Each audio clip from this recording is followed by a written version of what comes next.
Pasukan Pendudukan Israel atau IDF mengunggah video yang memperlihatkan terowongan sepanjang 250 meter di Lebanon Selatan di YouTube-nya pada 6 Oktober 2024.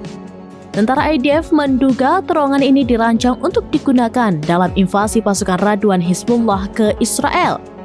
Jalan di terowongan ini sempit namun dilengkapi alat elektronik. Sejumlah tas yang diduga berisi senjata juga tergeletak di tanah. Sementara itu, Hizbullah berhasil menggagalkan upaya penyusupan yang dilakukan tentara Israel ke Lebanon. Belasan IDF dilaporkan terbunuh dan cedera dalam insiden ini.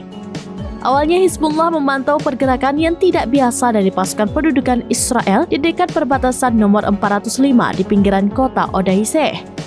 Dikutip dari Al-Mayadin, momen ini terjadi pada Jumat 4 Oktober 2024 pada pukul 10.20 malam waktu setempat.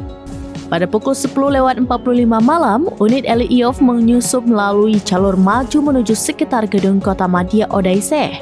Mereka lantas tiba di titik penyergapan yang telah dipersiapkan sebelumnya pada pukul 11 malam. Saat itulah perlawanan melepaskan tembakan. Para penyusup diserang menggunakan senapan mesin ringan dan sedang. Akibatnya, ranjau di unit penyerang Eliyov meledak hebat.